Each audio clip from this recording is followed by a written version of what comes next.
Yo, what's going on, peeps? It's your boy, Atypical Security Guard. Just finishing up, about to head home. Someone had asked me earlier today what were my thoughts on the expandable baton. This is a 24-inch expandable baton made by ASP. I normally do not wear an expandable baton. Now, I have gone through many different variations of my duty belt, variations of my duty vest. I have pared everything down. I've gone through periods of time where I've pared everything down and tried to get as absolutely low drag as possible, have as little on my carrier as possible. I've had times where I've taken everything off of the carrier and placed it on the belt. I went through about a year and a half of wearing most of my equipment on my belt, and I ended up getting a pinch in one of my sciatic nerves that led to some issues with my foot. I know that's a lot of information, but literally working at the time, I was doing like 6 days a week. I was working anywhere from 12 to 16 hours a day. This is when we first took over the contract. So I was putting in crazy time. I'm wearing my duty belt with my firearm directly on my hip. And at the time I was using this, it was like a holster mount. It's called the True North holster mount. Really cool little piece, but it was all made of steel, right? And it just dug into my sciatic nerve and it caused some nerve damage in my foot. So I've like most people who work in the industry, I've gone through periods of time where I've had, equipment in one place, equipment in another. I've gone from one type of carrier to a different type of carrier, maybe switched out duty belts. You do that, and it takes a while before you find what you're really comfortable with. Working in private security, a lot of times you find yourself in situations where people are always questioning you, right?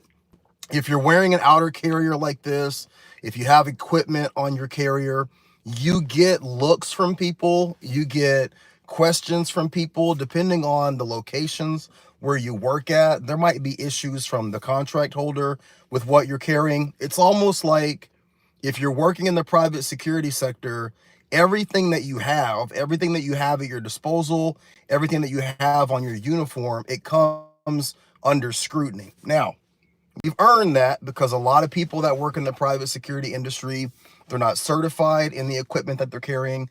They're not trained in the equipment that they're carrying. So, we've kind of done that to ourselves. However, if you're working in an industry where you're forward facing, you're dealing with the public, if you have any responsibility to respond to acts of aggression, or if you have the potential to be involved in a, highly violent or volatile situation, or respond to an active shooter, you need to be properly kitted out. I say all this to say this. I have always had a love-hate relationship with this piece of equipment. I am a huge proponent of de-escalation. I am a huge proponent in practice and in teaching of the importance of optics.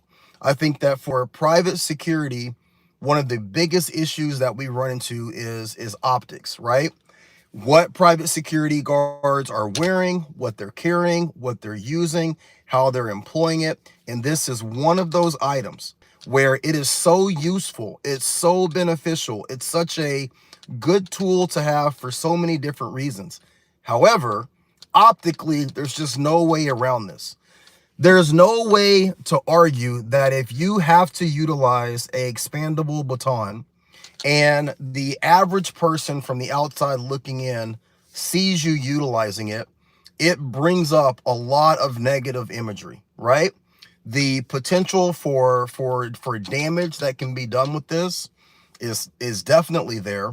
But from an optics standpoint, the way that people see someone utilizing a baton, it looks really bad. And from a private security, articulate how you have to use it safely.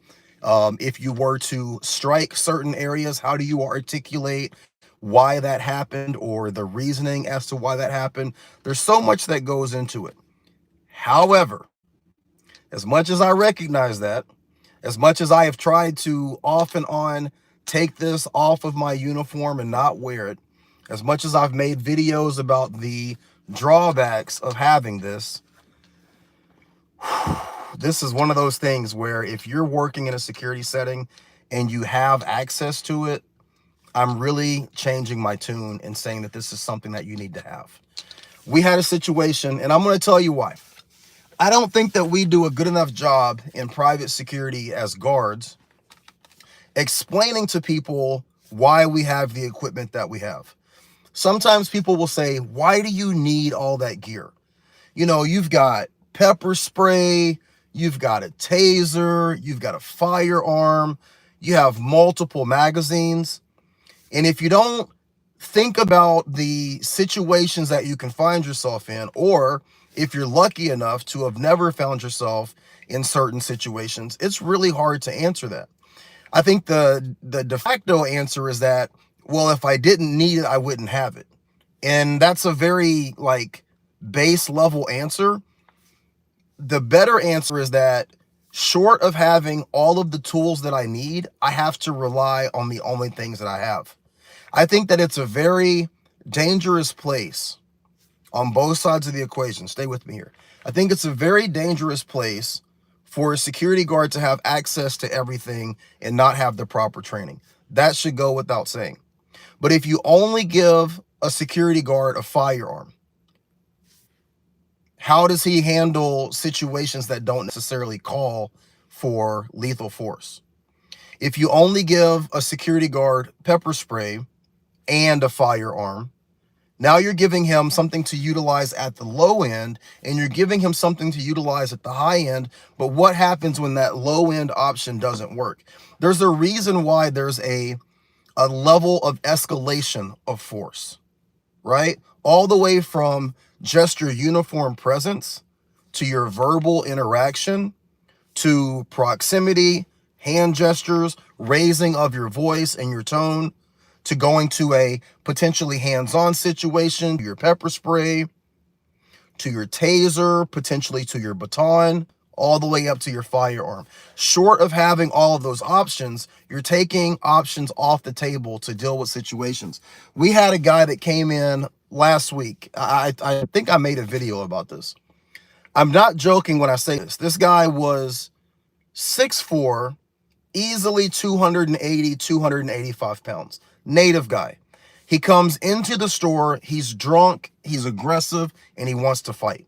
He's trying to pick a fight with every single person that looks his way or walks past him. That includes females, that includes elderly people, that includes grown men. Like, he just wants to fight. And in that situation, with his size, with his aggression, with how angry that he was, the fact that he was drunk, I'm looking at this guy and I'm thinking to myself, I don't know that pepper spray is going to necessarily do it. If we're in a situation where I have to ratchet this situation up and deal with this person, if I have to utilize pepper spray, I'm not sure that in that situation, the only thing that's not going to happen is that it's going to make him even more angry and even more aggressive.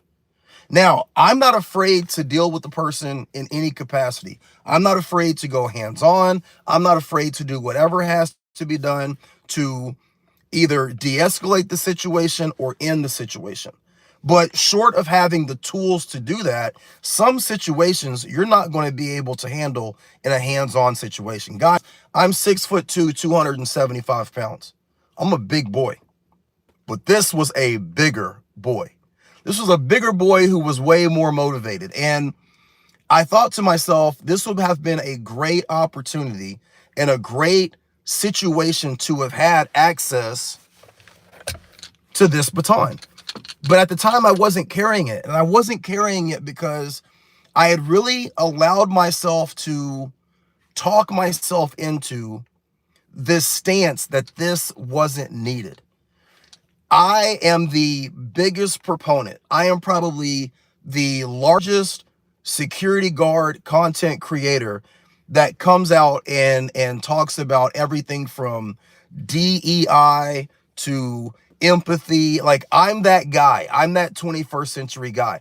But there is a huge, and I want to admit this on camera, there is a huge drawback and potential to put yourself in more of harm's way if you don't recognize that every single tool, even something that optically is not probably the best thing in terms of how society looks at it, there is a clear usage for this and a clear benefit for this. And in that moment, when I wasn't wearing it, I wasn't carrying it because I had allowed myself to kind of talk myself out of having it on my kit, it dawned on me like, hey, bro, you need to have had that. You need to have had that. I think that the best case scenario for any guard, the best case scenario for any law enforcement officer, it's got to be both sides of the coin. On one side of the coin, we want to make sure that we're doing the best to push our industries forward, that we're never putting ourselves in a situation where we're being too overly aggressive, we're being too heavy-handed. That goes without saying. On the other side of the equation, we want to make sure that we're protecting ourselves and that we're putting ourselves in a position to where if we do have to get involved, that we're capable of finishing that situation in the best means possible. And you have to be able as a guard to create a pyramid, right? On one side is pushing the industry forward, doing the best thing to make sure that we're not creating some of those problems or mistakes that have historically been there, but at the same time, still doing what needs to be done in order to make sure that you're able to finish your job. And I'm going to be 100% honest with you guys. I don't know, short of the fact that I had numbers, I had other security guards there. I feel like we had a good handle on the situation. I was able to utilize my taser and get this person to leave. But had they not been there, had I not had those numbers, you know, maybe I didn't have access to that taser. Maybe the taser wasn't working that day. Like, I've had situations where I've gone to my pepper spray and the pepper spray has failed. I've had situations where I've gone to pull my taser and the battery's fallen out. Like, things happen.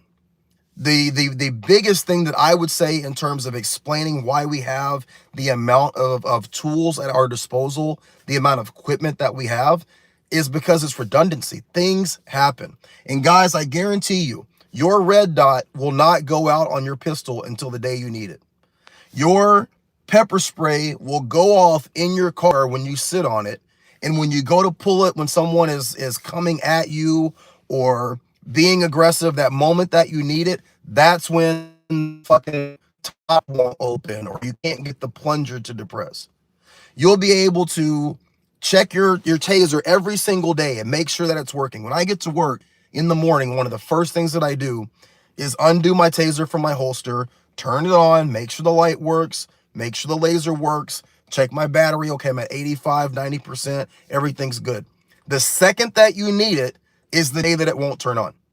So having that redundancy of tools at your disposal, your pepper spray, your taser, your baton, your firearm, all of your verbal judo, all of your situational awareness, all of that is important.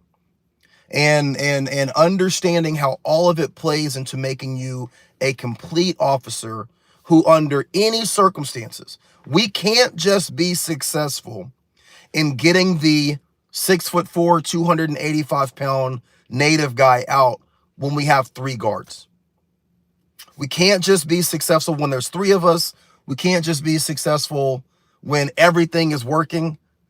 You have to be able to handle those situations on your own, and you have to have the ability to handle those situations if something fails. And the only way that you can guarantee that is by having redundancy, and that redundancy is having every available tool at your disposal. Now, again, this goes without saying that you need to be certified, trained, and authorized to have those pieces of equipment based on the contract, based on your post orders, based on all of that.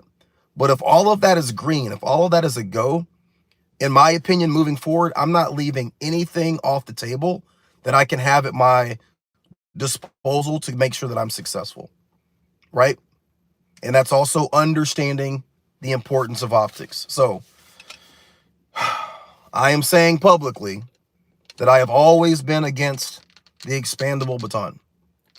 The expandable baton has a great place in our kits, okay, for a lot of different reasons. I'm not going to get into that aspect of it, but I will be carrying my baton. I'll be making sure that it's on my kit for the remainder of the time that I'm working a contract where I have access to it, because in that situation I could have definitely used it and I didn't have it. All right, let me check these comments real quick, see if there's anything that needs my attention.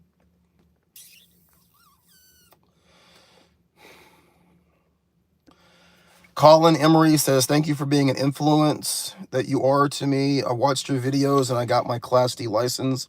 Now I'm working for a great agency and getting my Class G license soon. I'm also an EMT as well. Thank you so much, man. I really appreciate the kind words. I'm very, very proud of you for taking that step, for getting your certification and then for upgrading your certification. You being an EMT and then going through these steps, it sounds like you would make a great law enforcement officer or a soldier. I don't know what your plans are in the future, but you know, you might make a great state trooper or something. So whatever you decide to do, best of luck to you, man. Thank you.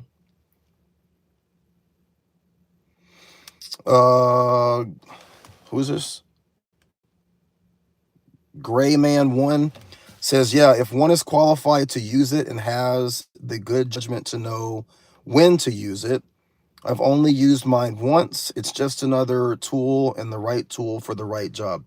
Yeah, we'll make a video when I have more time. I'll be off tomorrow. Maybe I'll make a video on the circumstances in which you would use it and give a little bit more of a detailed breakdown on that aspect of it. Concerned Citizens says, armed security is a hazardous occupation. I consider my equipment as PPE. Otherwise, it's simply observe and report. Absolutely. Everything that you have, that is such a great statement. Concerned citizen, way to go, man. Great statement. Everything that you have on you, that is your PPE, your personal protective equipment. We say it all the time. No one's coming to save you. You're your first responder. You are your own first responder. Guys, you have to have what's necessary, whether that's the equipment to protect yourself or protect the people that you're there to look out for, but also your medical equipment. We have got to get to a point, and when I say this, I'm starting with me. We have got to get to a point where we block out all of the bullshit. There's a lot of people that will come in contact with you while you're working your sites. Maybe it's your family members, maybe it's your spouse, maybe it's people that are on your team, maybe it's people online. There's other security guards who make content that talk shit what we wear all the time. Guys, look, at the end of the day, you're the only person that's going to be there. I can't come on here and tell you what you need any more than fucking Adam, right? Like, no one can tell you, because at the end of the day, when you're working your site, you're going to be the person working that site. If the fight happens, it's going to be you. If the shooting happens, it's going to be you. If a bomb goes off, it's going to be you. If nothing happens, it's going to be you. So at the end of the day, only you can dictate what you need to make sure that you're in a position to be safe and to do your job. And so in 2024, moving forward, I'm saying that this is where I'm at. I've got to block out the bullshit, because a lot of times I'm like, you know, maybe I should check myself and like really think. No, motherfucker. I am very well aware of where I work, what I do, and who I deal with. So make sure that you guys are doing what you need to make sure that you're taking care of yourself, right? Terry says, I just got off. What's the topic? We're talking about the benefits of having the expandable baton. I'm using the 24-inch ASP baton, and the fact that I was never really a big fan of it until I kind of realized that I needed to have it on my kit.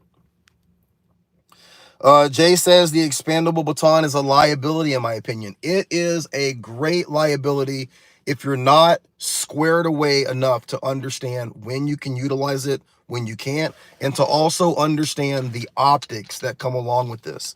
A lot of times security guards are trained and versed, but they don't understand how it looks.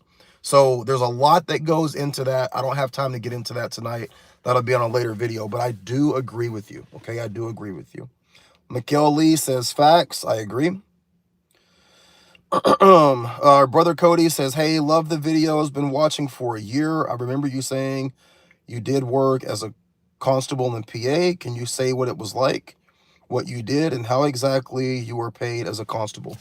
All right, real quick, constable work. A constable is basically a municipal sheriff's deputy. That's the easiest way for me to explain it. You work for what's called a magistrate. A magistrate is a local municipal judge. He deals with misdemeanors, low-level felonies. If you're working as a constable, there's two ways that you can get that job. You can be elected. It is an elected position, just like a sheriff. You can run for that position in certain wards, which is like neighborhood areas.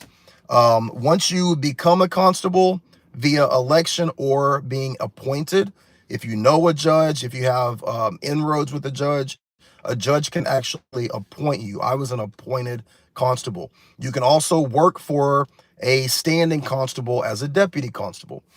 The way that you get paid is that you have to go out to these magistrates, these judges, and you have to offer your services. You basically are an independent contractor.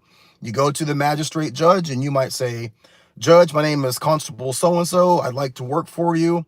Is there any work available? Now, what they'll do is they'll have a stack this big of municipal warrants. This will be a warrant for people that had a failure to appear on, a parking ticket. It can be a warrant for failure to answer a letter about cutting their grass. I mean, it can be almost anything that's at the municipal level. The warrants, you can grab those warrants, go and do a skip trace, which are basically finding this person. There's ways that you go about doing that. Once you find the person, you basically go and arrest them. And when you arrest them, you have one of two options. The magistrate will say, once you make an arrest on this person, I want you to call me. Call my office. You call the office, the magistrate might say, do you have Tim Stevens? Yes, sir, I do. All right, put him on the phone. Mr. Stevens, I've got a failure to appear warrant. I need $50 right now and a payment plan for the next 4 months. Are you willing to do that? Yes. All right, you're going to sign the paperwork with my constable. He signs that paperwork, you get his $50, take it to the magistrate. You get a portion of the fee that's on that warrant.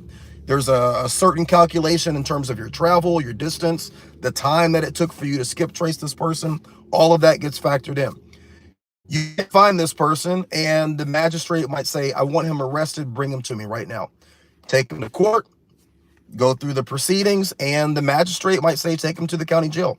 And then you take them to the county jail. There's all kinds of things that you can do as a constable, but the main purpose of being a constable is to provide election security. The only law enforcement that is allowed in the elections is a state constable. That is your primary duty, is to make sure that no one is harassed, that no one is mistreated as they're trying to go in and do their vote.